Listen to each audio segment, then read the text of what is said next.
In the autumn of 1942, during the Battle of Stalingrad, the fighting turned the city into ruins. Streets disappeared under rubble.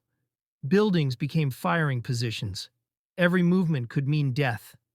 For German soldiers advancing through the city, danger no longer came from tanks or artillery. It came from a single hidden shooter. A Soviet sniper began hunting them one by one. Officers were killed while giving orders. Machine gun crews collapsed before opening fire. Messengers never reached their destinations. Soldiers became afraid to move, afraid to stand, afraid even to lift their heads above cover.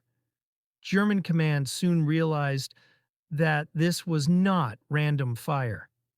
One man was systematically breaking their units, spreading fear, and slowing the entire advance. By the time the battle ended, this sniper was credited with killing more than 200 German soldiers. This is the story of how one Soviet sniper became one of the deadliest men of World War II. Before he became a legend, he was just another soldier. Like millions of others, he did not arrive at the front as a hero or as a trained killer. He arrived as a man defending his country in a war that had already consumed entire cities. The Soviet Union did not enter the war prepared for what was coming. When Germany invaded in 1941, the Red Army suffered catastrophic losses. Entire divisions were destroyed. Equipment was abandoned. Retreat followed retreat. In those early months, survival mattered more than skill. The man who would later become one of the most feared snipers of the Battle of Stalingrad grew up far from the front lines. Before the war, he was not a soldier by profession. He worked ordinary jobs, lived an ordinary life, and had no reason to believe history would remember his name.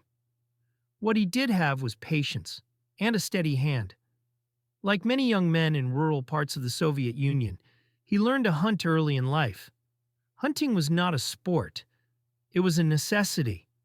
It required silence, discipline, and the ability to wait for the perfect moment. These skills meant little in peacetime. In war, they became deadly. When he was drafted into the Red Army, he was initially assigned like thousands of others. Basic training, basic weapons, basic expectations. The Soviet military did not yet fully understand how important snipers would become in urban warfare. That changed quickly. As the fighting moved into cities, long-range fire became less important than precision. Streets were narrow. Visibility was limited. A single well-placed shot could halt an entire advance. Commanders began looking for soldiers who could shoot accurately under pressure. The future sniper stood out. He did not rush his shots. He did not panic. He observed. He waited. When he fired, he hit his target. Soon his superiors noticed. He was reassigned from regular infantry duty and sent to sniper training. There, he learned techniques that would define his role on the battlefield. Camouflage, concealment, range estimation, and patience beyond what most soldiers could endure. But training alone did not make him lethal. Stalingrad did. When German forces reached the city in the summer of 1942, Stalingrad was already in ruins. Bombing had reduced entire districts to rubble. Factories were shattered. Apartment blocks collapsed into jagged piles of concrete and steel. For snipers, it was the perfect battlefield. Every broken wall became cover. Every window became a firing position. Every shadow could hide death. The Soviet command recognized this immediately. Snipers were deployed not just to kill, but to control space. Their task was to slow German movement, disrupt command, and spread fear. This sniper was sent into the city with a clear mission: hunt deliberately and relentlessly. At first, his kills were few. He studied German habits. He learned how officers moved differently from regular soldiers. He learned how machine gun crews exposed themselves for just a moment too long. He learned how messengers ran, fast, predictable, and vulnerable. Each kill taught him something. Each shot made the next one easier. As his confidence grew, so did his effectiveness. German soldiers began to notice that something was wrong. Men were falling without warning. Positions that should have been safe suddenly weren't. Officers stopped standing upright. Units slowed their advance, unsure of where the danger was coming from. What they did not know was that one man was responsible for much of it. The sniper did not fire constantly. He chose his moments carefully. Sometimes he waited hours, even an entire day, for a single shot. This restraint was what made him so dangerous. By the time German command realized that a highly skilled sniper was operating in their sector, his reputation had already spread among the troops. Fear traveled faster than bullets. Whispers moved through the ranks. Soldiers warned each other not to expose themselves. Some refused to move without heavy cover. Others fired blindly at windows and rubble, hoping to scare away a threat they could not see. The sniper had achieved something rare. He was not just killing soldiers. He was shaping the battlefield. And this was only the beginning. Once the sniper found his rhythm, the nature of the fighting around him began to change. Stalingrad was no longer just a battlefield of tanks and artillery. It became a battlefield of patience, fear, and sudden death. The sniper chose his positions carefully. He avoided obvious vantage points. Instead of high rooftops, he preferred broken walls, factory ruins, and shallow craters filled with debris. These positions allowed him to disappear after firing, leaving no clear trace of where the shot had come from. His first confirmed kills were methodical. German soldiers moving between buildings were targeted while crossing open ground.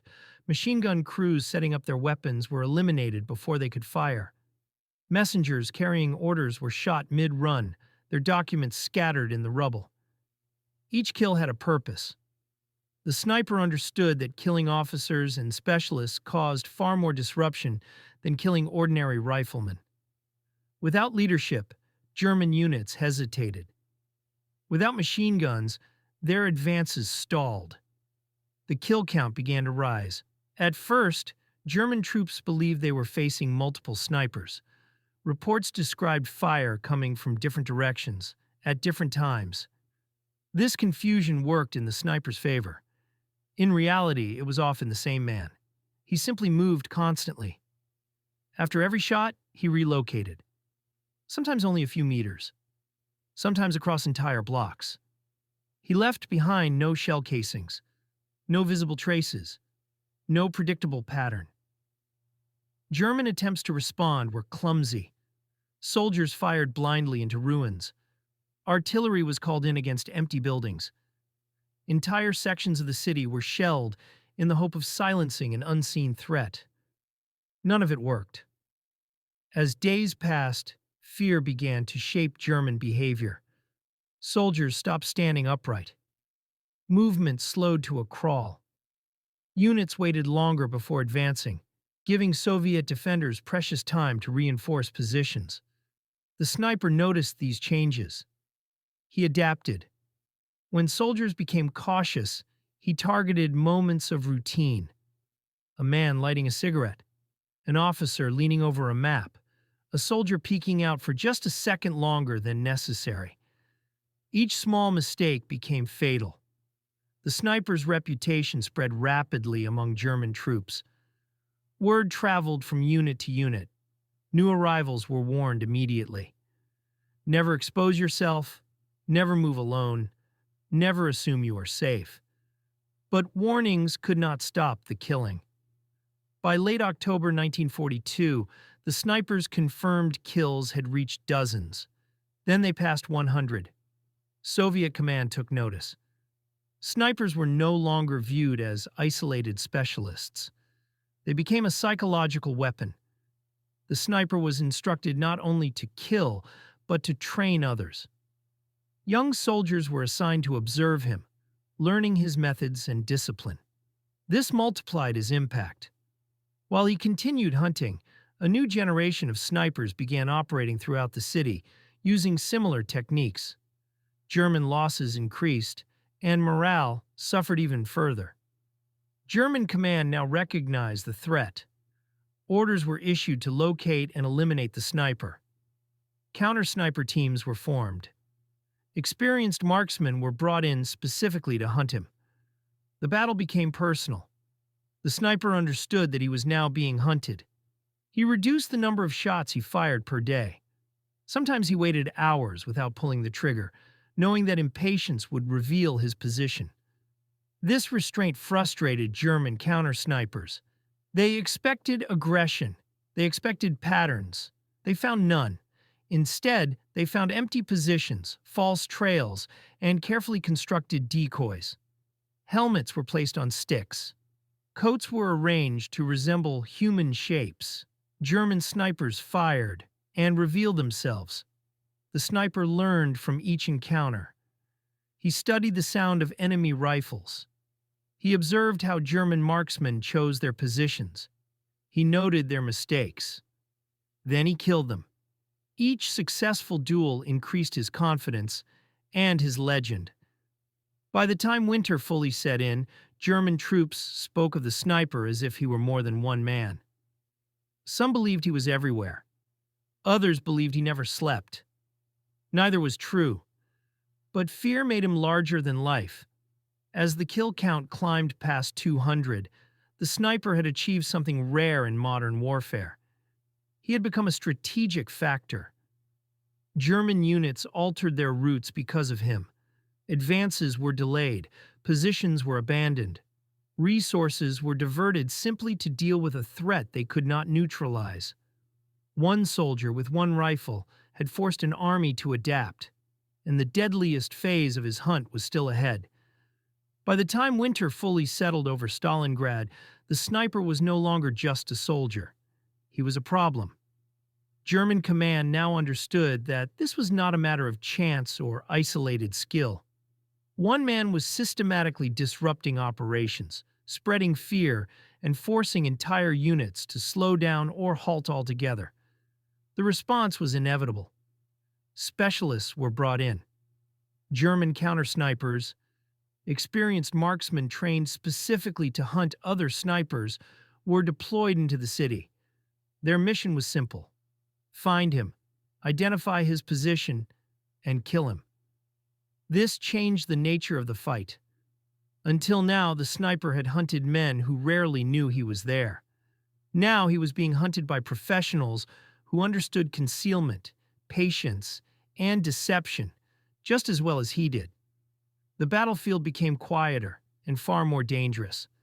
Both sides knew that a single mistake would be fatal. The sniper altered his routine immediately. He reduced his firing even further, sometimes waiting an entire day without taking a single shot. He abandoned previously successful positions and chose locations that offered fewer advantages but greater unpredictability. He understood one thing clearly: the enemy would try to learn him. So he gave them nothing to learn. German counter-snipers studied the ruins carefully. They examined bullet impacts, firing angles, and patterns of movement. They attempted to reconstruct where the sniper might be hiding. But Stalingrad worked against them. The city was too broken, too chaotic, too many angles, shadows, and false lines of sight. Every ruined wall looked like a firing position. Every shattered window could hide a rifle barrel. The sniper used this chaos to his advantage. He constructed decoys, crude, simple, but effective. Helmets placed on rubble, coats draped over broken beams, shapes that suggested a human silhouette. German snipers fired and revealed themselves. The sniper listened carefully. He learned the sound of German rifles, the delay between shot and echo, the direction of the report. He memorized these details. Then he waited. Hours passed, sometimes days. When a German counter-sniper finally shifted position, adjusted their stance, or exposed themselves for just a moment too long, the sniper fired. One shot, one kill. These duels were not dramatic exchanges of gunfire. They were silent contests of endurance. The man who moved first usually died. As the weeks went on, German losses among countersnipers mounted. Some were killed outright. Others withdrew, shaken and exhausted. The idea that they could eliminate the sniper began to fade. But German command did not give up. At least one elite sniper was reportedly brought in with a singular objective: hunt the Soviet sniper at any cost. This marksman was patient, disciplined, and highly experienced. The duel that followed became legendary. For days, neither man fired. Each suspected the other was watching. Each waited for a sign: a reflection, a shadow, a movement in the rubble. The sniper understood the danger. This enemy would not make simple mistakes. So he changed the rules. He used the environment itself as a weapon. He studied how frost formed on metal, how breath appeared in cold air, how sunlight reflected off glass and ice. He waited for the smallest advantage. When it came, it lasted only a fraction of a second. A slight movement, a moment of overconfidence, a fatal exposure. The shot ended the duel. Whether the story was later exaggerated or not, the result was clear. The German effort to neutralize the sniper had failed. From that point on, German counter-sniper operations around his sector largely ceased. The risk was too high. The sniper returned to his work. With enemy specialists gone, the kill count rose again. German units avoided certain areas entirely. Officers delegated orders rather than delivering them in person. Movement slowed even further.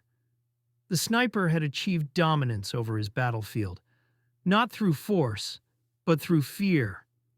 And yet, even as his legend grew, the larger battle was turning. Soviet forces were preparing their great counteroffensive.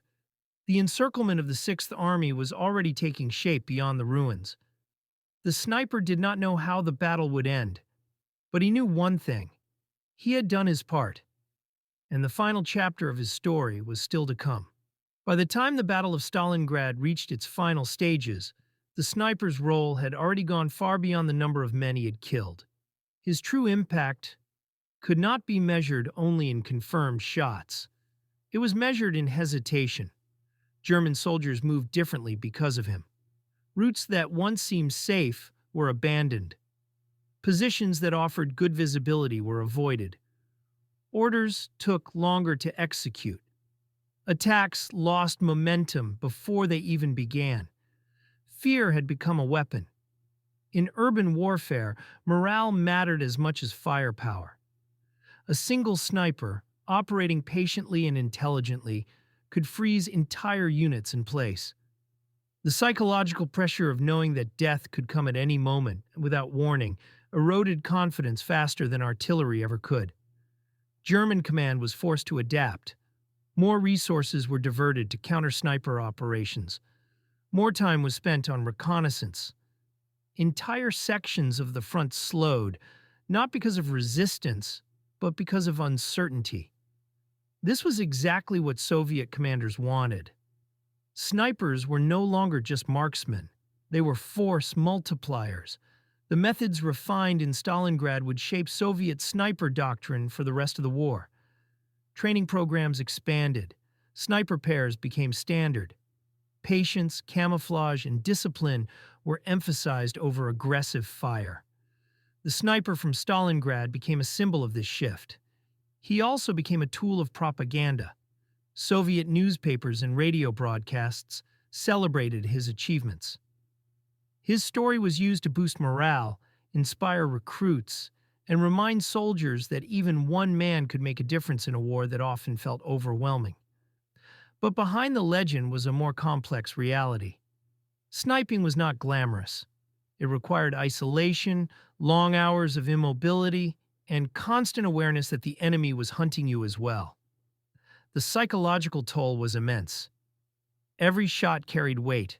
Every mistake meant death. The sniper survived Stalingrad, something few could claim. As the war moved westward, his role changed. He trained others. He shared his experience. His influence multiplied through the men he taught. The kill count that made him famous mattered less than the lessons he passed on. After the war, his story did not fade. It became part of the larger memory of Stalingrad, a battle defined not only by armies and generals, but by individuals fighting in impossible conditions. Historians still debate exact numbers. Wartime records were imperfect. Propaganda often exaggerated. The true count may never be known with absolute certainty. But the debate itself misses the point. What mattered was not the precise number of kills. What mattered was the effect. One soldier forced an enemy to change its behavior. One rifle slowed an advance. One man turned fear into a weapon. In a war decided by millions of soldiers and countless battles, his story reminds us of something essential. History is shaped not only by grand strategies and massive offensives, it is also shaped by individuals, by patience, discipline, and decisions made in silence. In the ruins of Stalingrad, one sniper proved that even in the largest war in human history, a single person could still leave a mark that endured long after the shooting stopped. Yet behind every statistic, every confirmed kill, and every tactical success, there was a human cost that rarely appeared in reports or propaganda. For the men on the other side of the scope, the sniper was not a legend. He was an invisible presence, a constant reminder that survival depended on discipline and luck. German soldiers learned to fear silence as much as explosions. A quiet street was often more dangerous than an active battlefield. Every pause, every exposed movement, carried risk.